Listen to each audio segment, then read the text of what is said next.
Hey guys, চলে এসেছি আর একটা নতুন রেসিপি নিয়ে। আজকের আমার রেসিপি একদম অনুষ্ঠান বাড়ির মতো চানা মশলা।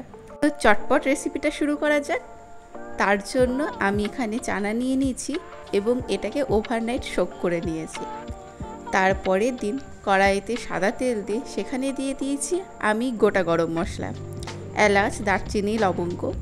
পুরোটা একটু সামান্য যখনই গন্ধ ছেড়ে দেবে সেই সময় দিয়ে দিয়েছি দুটো বড় সাইজের পেঁয়াজ কুচি। পেঁয়াজটাকে এবার ভাজতে হবে, যতক্ষণ একটু ভাজা ভাজা হয়ে যাবে তারপর দিয়ে দিয়েছি একটা বড় সাইজের টমেটো। যদি মিডিয়াম হয় তাহলে দুটো দেবেন। এরপর টমেটোটাকে এর সাথে ভালোভাবে মিক্স করে নিতে হবে এবং দিয়ে দিতে হবে পরিমাণ মতো নুন, তাহলে টমেটোটা তাড়াতাড়িই গলে যাবে।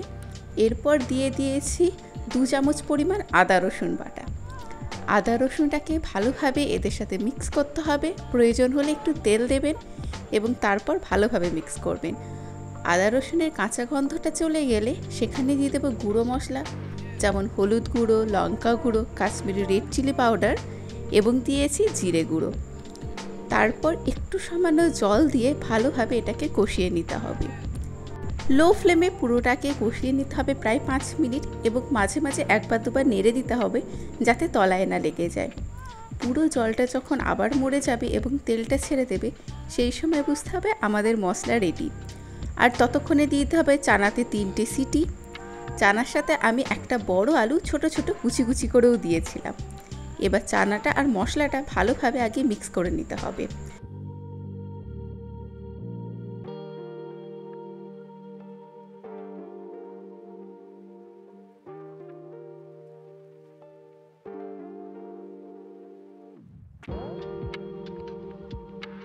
পাঁচ মিনিট ধরে এদিক ওদিক করে ভালোভাবে যখন দেখব মিক্স হয়ে গেছে সেই সময় দিয়ে দেবো পরিমাণ মতো জল। এটা সিটি দেওয়ার সময় যে জলটা ব্যবহার করেছি সেই জলটাও দিয়ে দেব এবং বাকি আরও যতটা আমাদের জল লাগবে সেই পরিমাণ জল দিয়ে দিয়েছি।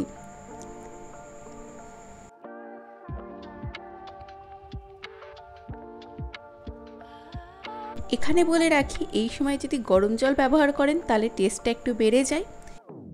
এরপর এটাকে 5 মিনিট দমে ফোটাবেন, কিন্তু ঢাকা দেবেন না, ঢাকা দিলে রঙটা চলে যায়। সেই জন্য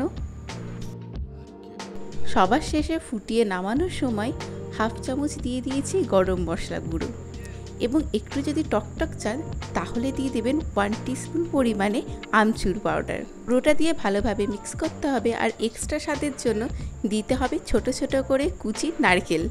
তাহলে হয়ে যাবে একদম বিয়ে বাড়ির মতো। লুচি, পরোটা, রুটি সবার সাথে খান।